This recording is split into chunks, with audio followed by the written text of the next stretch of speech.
Hello everybody and welcome, I'm Son of Mogeth. I'm doing a little experiment here today on colony survival. This is a video that I've actually wanted to make for a very long time, but I've been putting it off because it's going to be a pain in the bum to edit. So what I'm doing is exploring the most beneficial berry farm. I'm probably going to use the word efficient in the video title, but that's not exactly what I'm doing. In front of me, I have a berry farm. It's the maximum size with a crate directly in the middle. And as you can see, our colonist is currently harvesting berries. And what he's doing, he's going from one bush to the next bush, picking berries, then going to the next one, picking berries, going to the next one. Now here's the thing. The berries on these bushes don't need to be ripe, so to speak, before they can be harvested.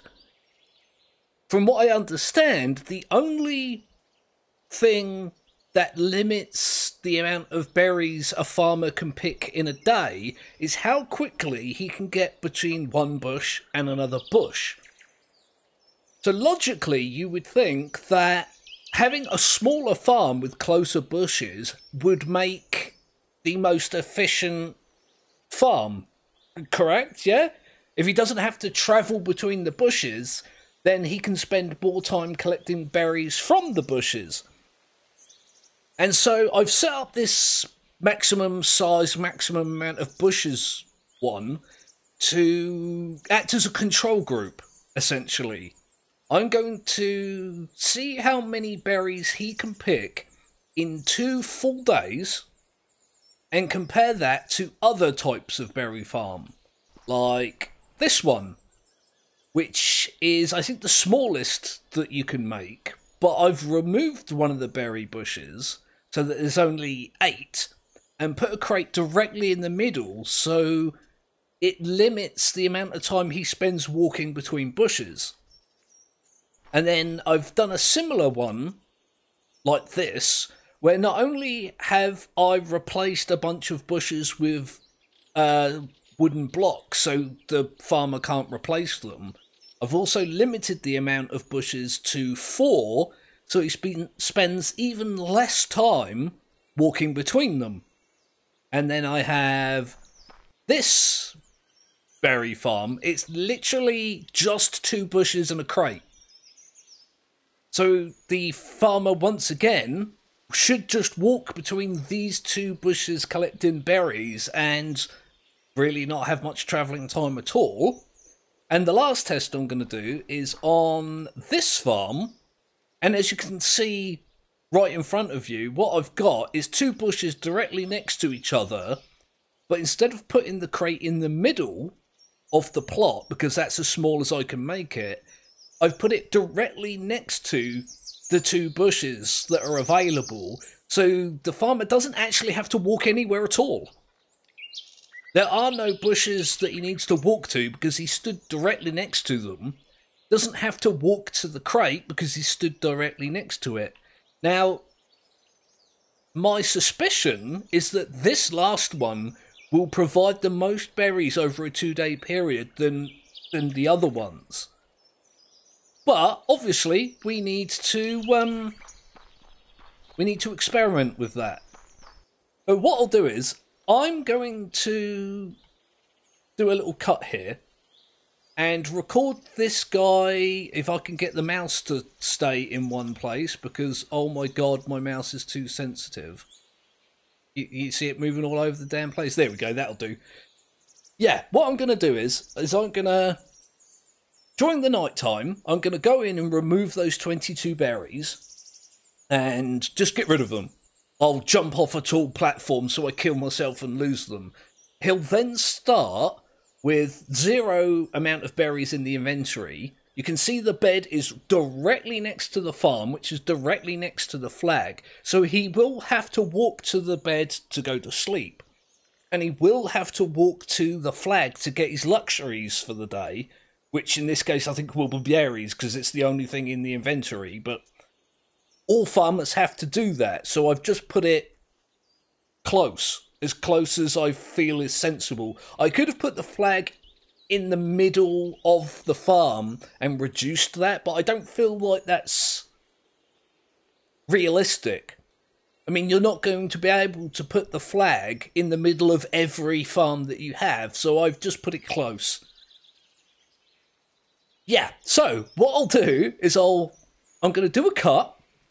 I'm going to record this guy starting from a new day, and then I'll speed it up as much as I can. I might cut it out. I might cut straight to the results. But I'd like to, you know, have a record of this guy farming his berries. So yeah, we'll cut to that, and if it's really weird and sped up, that's the reason. I'll rush through it and I'll cut the night times out when he's not doing anything. I'll do that now.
And there we go. Finally, it's been 2 days. Our colonist has been gathering berries the entire 2 days, Let's see how well he did, shall we? If I just pop the UI back on, have a look in the inventory. You got 78 berries over 2 days. If I pop these back down here, this will return to 0. Now what I'm going to do is rebuild this farm so it looks like this one, and then let him go for another 2 days. See if he gets more berries than he did before, and then I shall repeat the process with the other types of farm that I've laid out here, and we'll compare the results. Let's get that going.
There we have it. That's the final test of the final farm.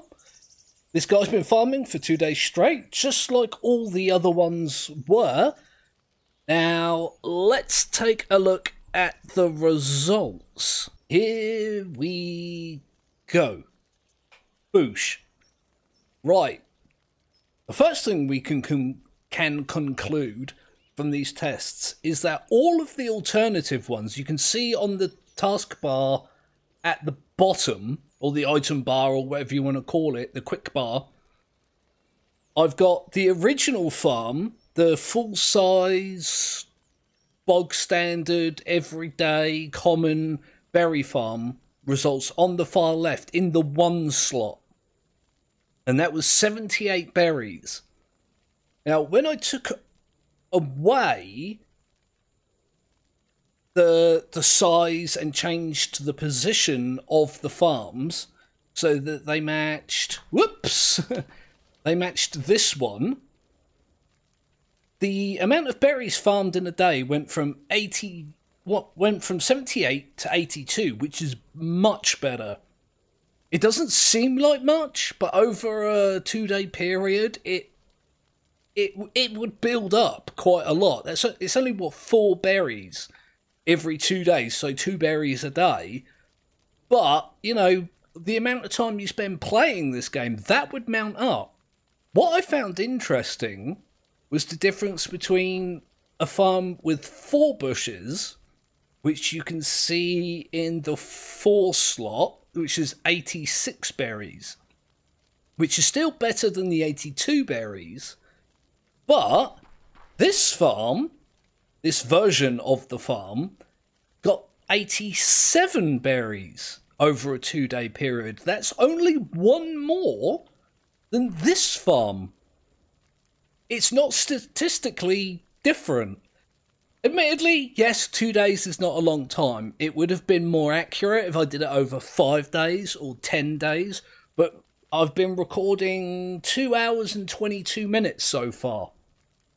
And, you know, I'm going to have to cut this down quite significantly to fit it into a decent-sized video.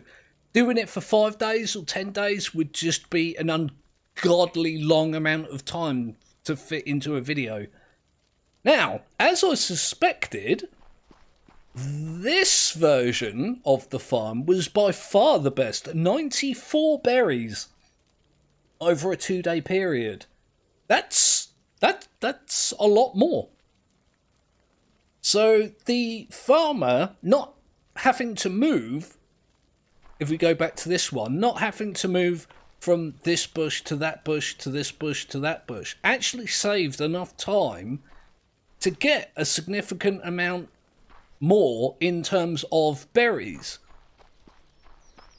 So it's not entirely conclusive, oops, and there probably is an even more efficient way of doing this, but I just wanted a basic test, just to settle it in my mind and the minds of the people that actually play and were interested in the subject, about how the amount of bushes and how they're spaced apart in relation to each other and the crate, how much that makes a difference. And it does actually make a fair amount of a significant difference. So yeah, I will leave that there. The formation you're looking at currently is apparently the most efficient one. I could have done this same thing but with 1 bush. I honestly don't think that would make a difference, since the colonist can farm from 2 bushes as fast as he can farm from 1 bush, because he's not moving anywhere, so there's no walking speed or walking distance to take into account. And more food for thought. So I hope you guys liked the video, or at least found it interesting. Don't forget, you can always like and subscribe. I like it when people do that. There's a bell to ring for notifications on when my videos come out. And I will be doing more like this in the future. I might repeat the tests with, say, the bee farmers or the chicken farmers, or maybe even the foresters. Who knows what the best way to set those up is. But either way, I shall be back probably Monday with another video, and I will be seeing you then.